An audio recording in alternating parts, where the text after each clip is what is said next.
Anda sedang mendengarkan suara profetis dari para nabi, hambanya.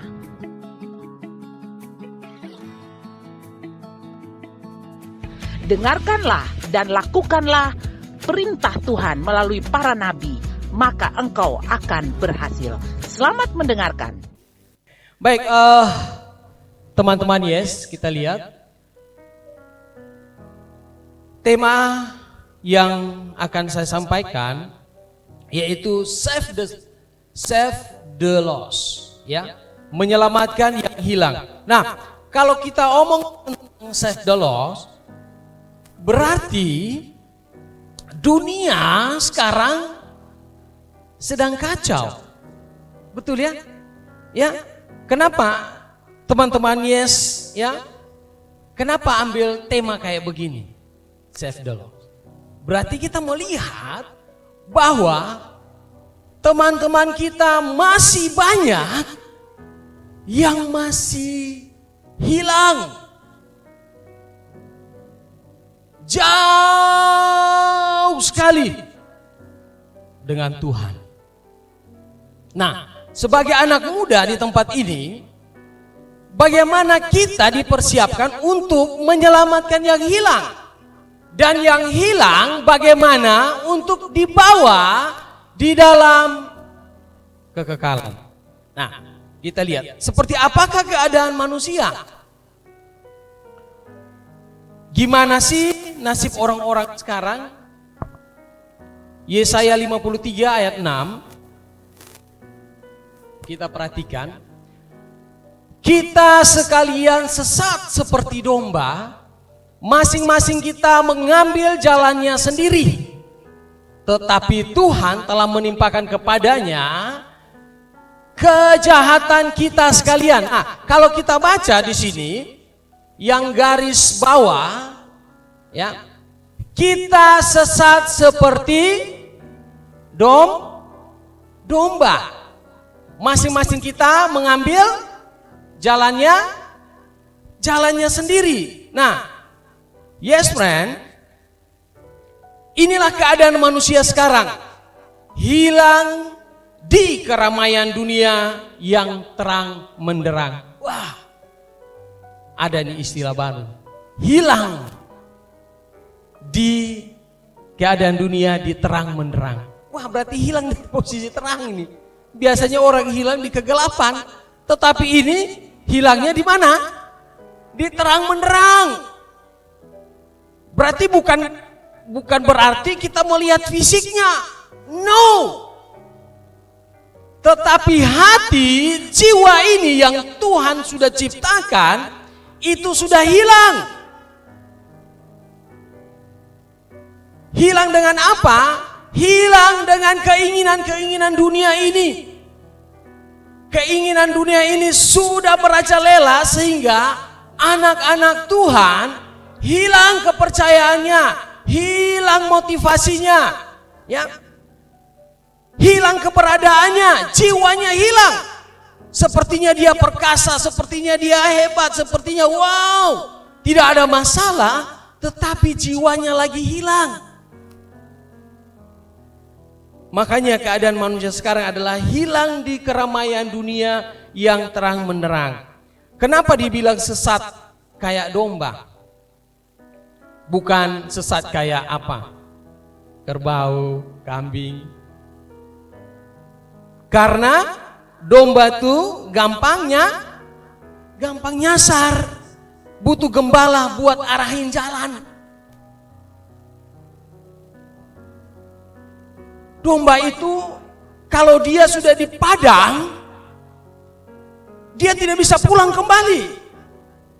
Walaupun tiap hari lewat situ, ya, sampai yang hutan belukar itu ada jalan setapak.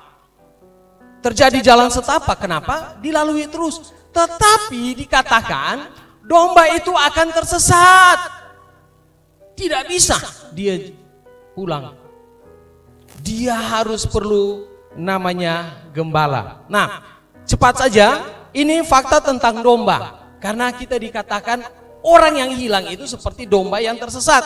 Nah, Ini saya tidak kasih slide, tetapi saya baca secara cepat aja. Fakta tentang domba. Yang pertama, domba adalah hewan sosial. Domba hidup dalam kelompok kawanan dan merasa aman ketika bersama-sama. Itu yang pertama. Yang kedua, domba mudah tersesat tanpa pemimpin. Domba tidak memiliki naluri untuk menemukan jalan kembali sendiri jika tersesat. Kalau kambing bisa. Yang ketiga, domba memiliki memori yang baik. Mereka bisa mengenali wajah domba lain, bahkan wajah manusia, yaitu gembalanya. Dia bisa mengingat wajah si gembalanya. Yang keempat, domba memiliki kecenderungan mengikuti. Nah, ini masalah. Domba memiliki sifat flocking insting atau insting mengikuti. Jika salah satu domba memutuskan berjalan ke arah tertentu, maka lainnya akan cenderung mengikuti. Nah, bahkan jika yang satu membawa ke jurang bahaya, yang lain tidak tahu, dia akan mengikuti. Yang kelima, domba bergantung pada gembala untuk berlindung. Secara alamiah, domba adalah hewan yang tidak bisa mempertahankan diri sendiri dari predator. Mereka bergantung pada gembala untuk berlindung dan dibimbing. Yang keenam, domba perlu dijaga agar tetap sehat. Jika tidak dipantau, bulu domba dapat tumbuh terlalu lebat, tebal sehingga mengganggu kesehatannya. Bahkan kalau mereka makan makanan yang tidak bagus untuk tubuhnya, mereka rentan terhadap sakit. Makanya mereka harus perlu gembala. Yang ketujuh adalah domba memiliki suara yang khas untuk setiap individu. Sama seperti manusia, domba memiliki suara yang unik. Seekor induk domba bisa mengenali anaknya melalui suara embiknya. Nah, ini menggambarkan hubungan pribadi yang intim antara gembala dengan domba itu sudah melekat. Seperti kalau teman-teman Yes lihat ada di TikTok, ada di medsos atau di YouTube. Di padang belantara dilepas domba itu, ada gembalanya. Terus mau dicek, mau dites nih, apakah betul ilmiahnya selain gembalanya panggil, apakah domba itu datang? Dites satu orang, padahal gembalanya ajar cara memanggilnya. Sampai ke 5 orang, 6 orang tidak bisa. Dombanya tetap makan, asik sendiri. Tetapi pada saat gembalanya hanya memanggil 2-3 kali, dombanya langsung datang. Rame-rame datang. Nah, ini adalah ciri khas ketujuh ciri khas domba. Nah, kita lihat keadaan manusia sekarang. Yang pertama, sesat seperti domba. Sesat seperti domba. Nah, ini artinya harus ada yang membawanya pulang. Jika tidak, maka domba itu akan hilang, tersesat selamanya. Harus ada gembala. Nah, setiap kita harus punya pengalaman ditemukan. Ditemukan apa? Pasti kalau saya tanya satu persatu, kenapa kita ada di sini? Pasti diajak. Betul? Atau ada naluri tersendiri? Di mana kebaktian kita ada di situ? Tidak kan? Pasti diajak, betul ya? Saya aja diajak. Waktu dulu saya SMA, saya diajak. Saya diajak oleh teman. Terus saya diinjil oleh teman sebangku saya, teman sekelas saya. Diinjili. Nah, kita semua di sini, saya yakin bahwa kita semua pasti diajak diinjili. Amin. Amin. Semua. Jadi, Kita ini seperti domba tersesat. Kita tidak bisa berjalan dengan kekuatan kita, kemampuan kita, apalagi intelektual kita, teman Yes, 0%. Tidak bisa. Yaitu kenapa kita hadir di sini? Karena ajakan teman, karena kita diinjili, ya. Mungkin orang tua ada di sini, ya, diajak oleh orang tua. Tuh lihat, diajak oleh teman. Nah, teman-teman, kalau kamu belum menerima Yesus, kamu tuh kayak domba yang nyasar, nggak tahu arah kemana. Kita nol. Keadaan manusia kedua, tidak memiliki arah. Domba yang tersesat cenderung bingung dan tidak tahu kemana harus pergi. Mereka berjalan tanpa tujuan dan sering terpisah dari kawanan domba yang lain. Nah, siapapun yang belum terima Yesus, teman-teman Yes, kita kalau belum terima Yesus dalam hidup kita, itu tuh kayak domba yang nyasar begitu. Nggak punya arah hidup, nggak peduli status apapun kita. Kalau kita belum terima Yesus sebagai Tuhan dalam hidup kita, kita tersesat. Tidak bisa.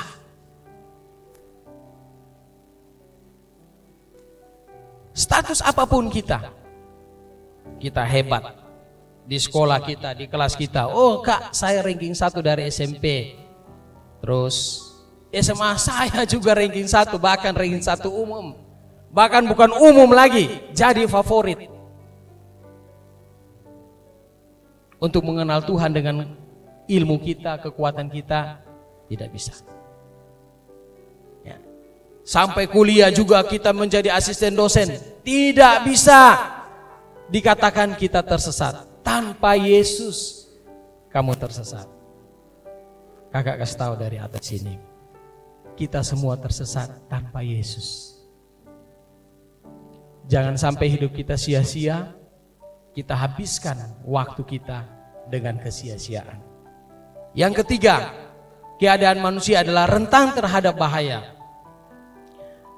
Karena jauh dari perlindungan kawanan atau gembala, sehingga domba yang hilang mudah menjadi mangsa predator, mudah cedera atau terjebak di medan yang sulit. Nah, teman Yes, kita tahu bahwa tanpa Yesus jadi gembala yang baik dalam hidup kita, manusia itu kayak kasih diri, ya, jadi mangsa si jahat atau iblis. Kalau kita tidak ada Yesus dalam hidup kita, kita jadi mangsa yang empuk.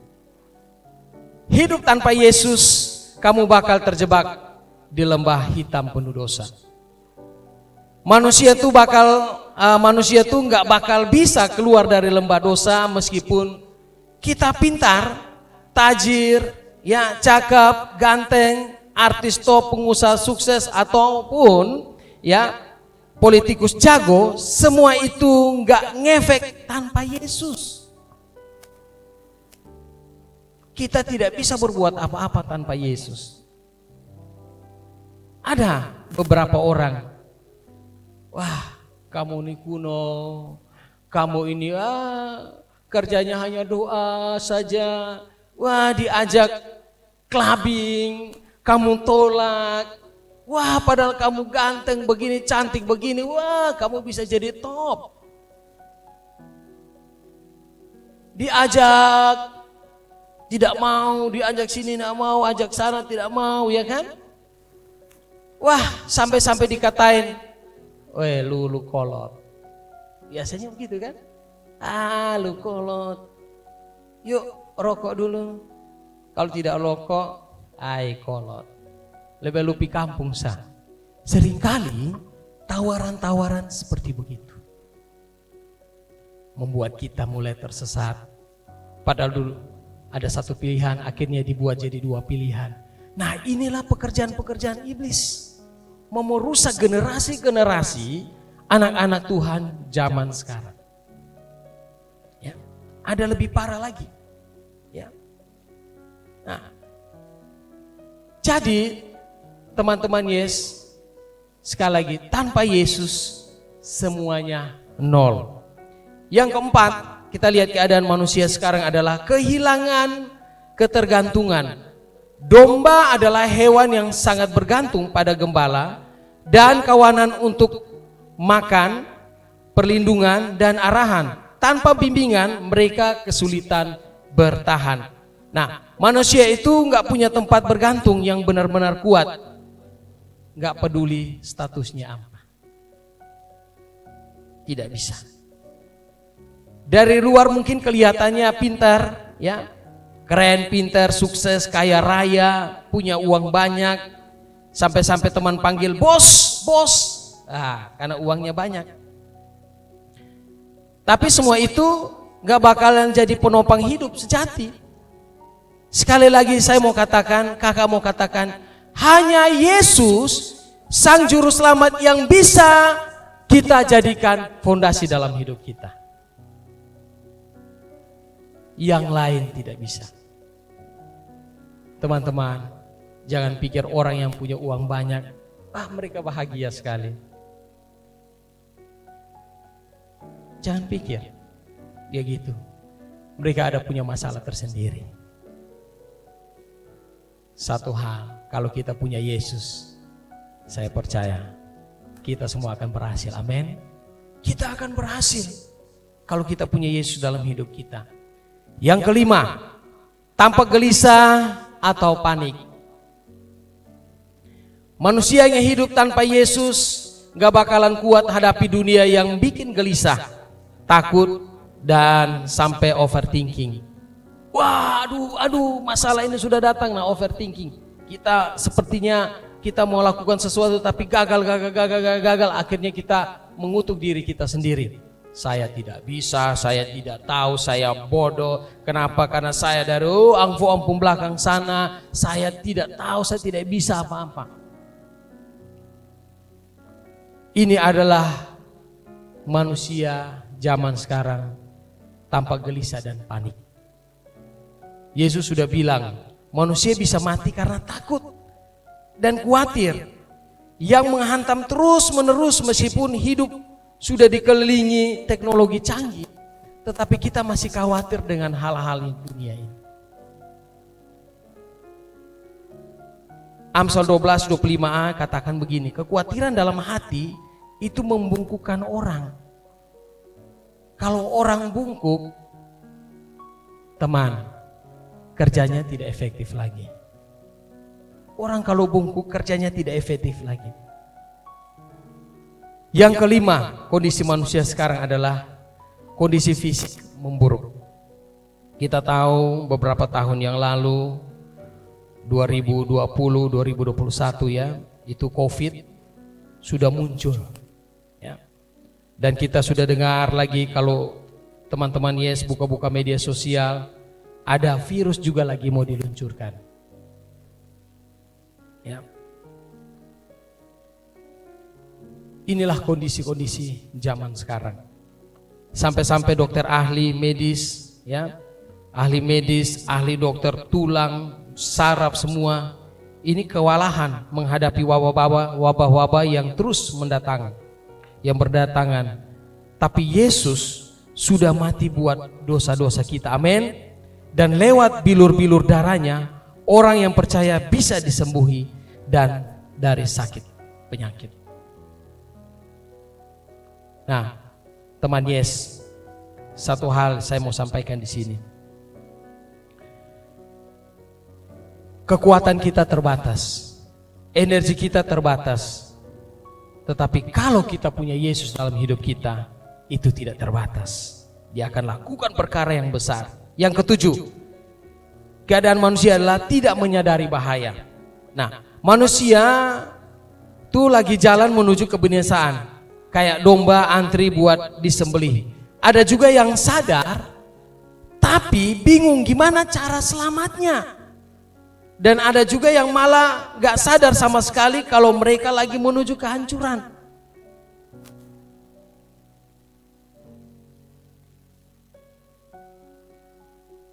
Ini seperti begini.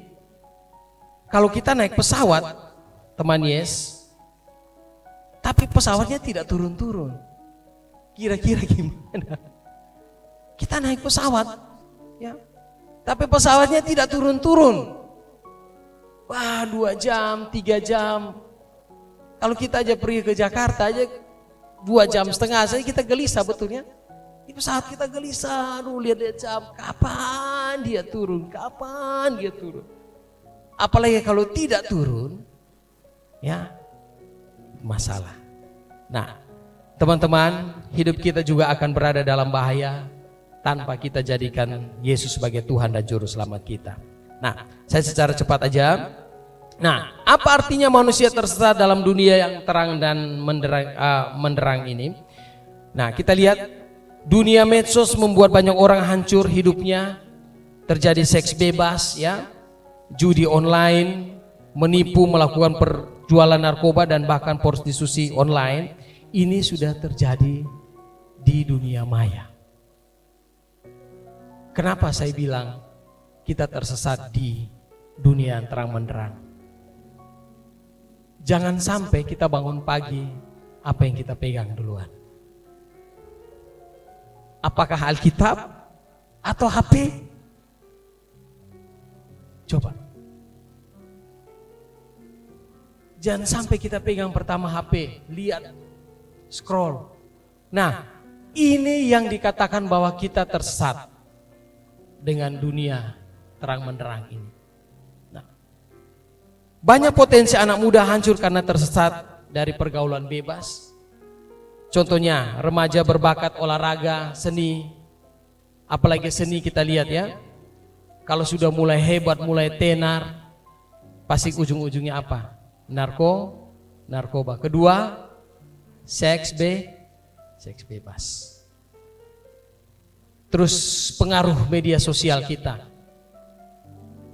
Awalnya hanya chatting-chattingan biasa.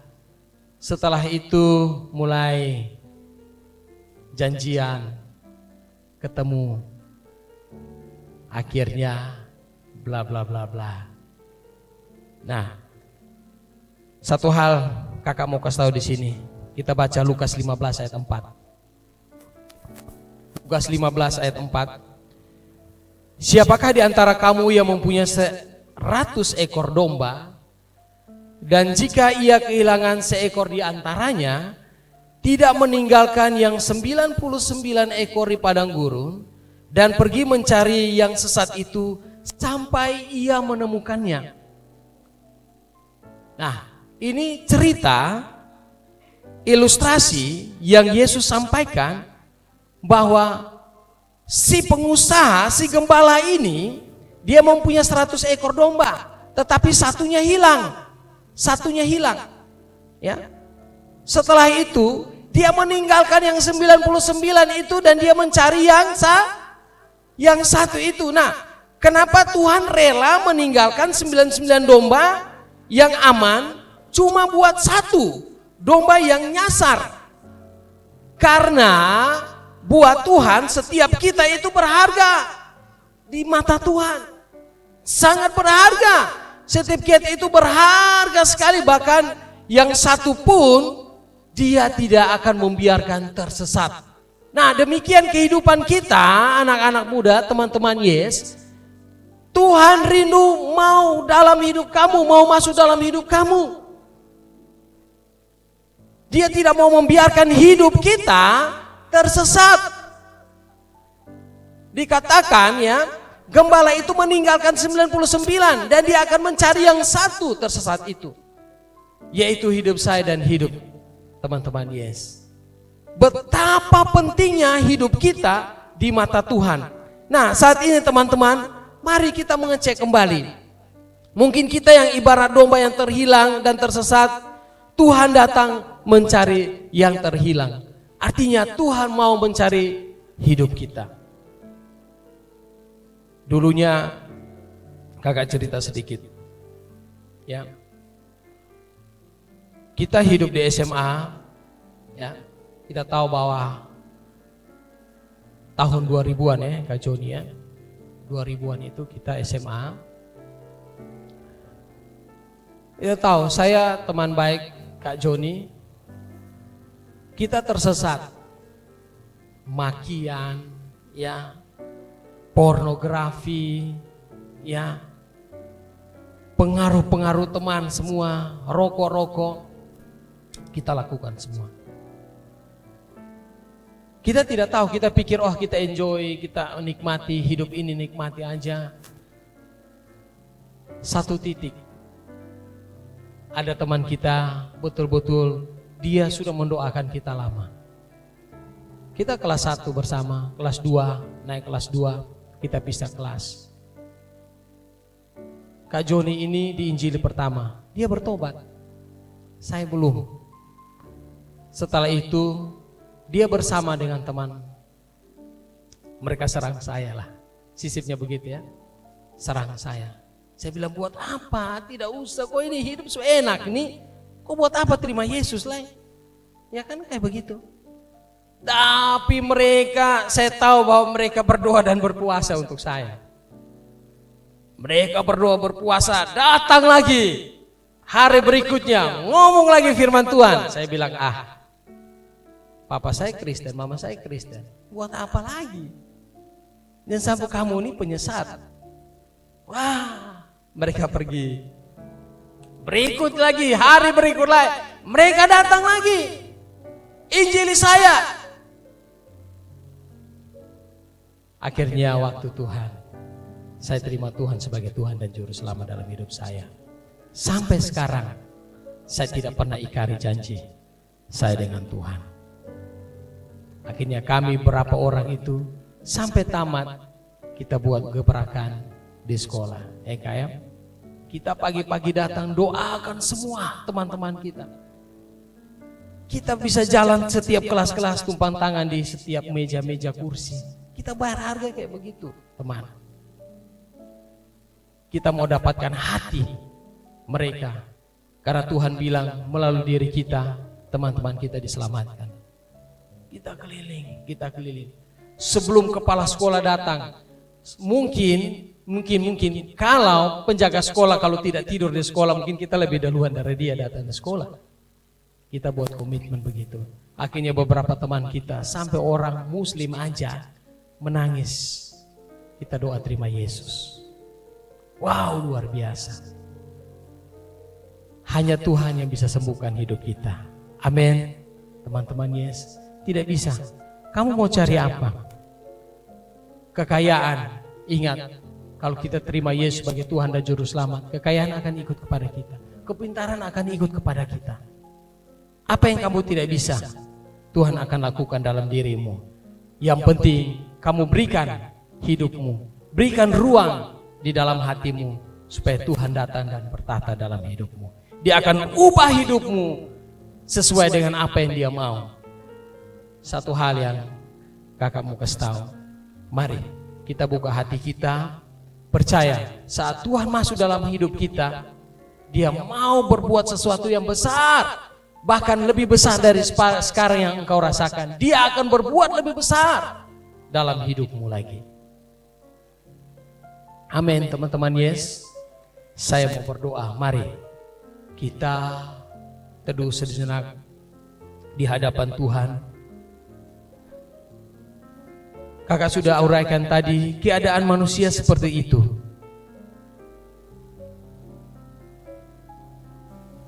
Seringkali kita tersesat. Kita pikir, papa mama saya Kristen. Saya tidak perlu Tuhan lagi, karena saya dulu dari kecil sudah ada Tuhan dalam hidup saya. Teman, yes, saya mau kasih tahu, kakak mau kasih tahu, kita semua tersesat seperti domba itu. Mari cek dirimu masing-masing. Apakah saya tersesat? Saya tidak memiliki arah. Kalau kita tidak memiliki arah, rentan sekali terhadap bahaya, yaitu iblis siap menerkam hidup kita. Kita harus bergantung pada Yesus, supaya Yesus pulihkan hidup kita. Mari kita bangkit berdiri.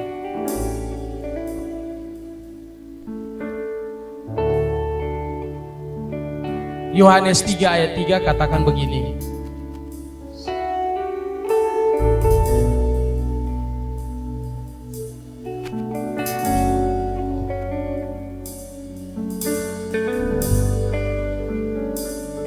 Kata Yesus kepada Nikodemus, "Aku berkata kepadamu, sesungguhnya jika seorang tidak dilahirkan kembali, ia tidak dapat melihat kerajaan Allah." Tetapi Nikodemus katakan kepada Yesus, "Mana mungkin Tuhan, mana mungkin saya dilahirkan kembali, saya sudah tua. Apakah saya harus masuk di dalam perut rahim ibu saya kembali?" Tetapi Tuhan katakan bilang begini, apa yang dilahir dari daging adalah daging, tetapi apa yang dilahirkan dari roh adalah roh. Kakak mau kasih tahu adik-adik semua, jangan hidup kita percuma di luar, kita akan menuai kebinasaan. Waktu-waktu ini sudah sangat dekat sekali kedatangan Yesus.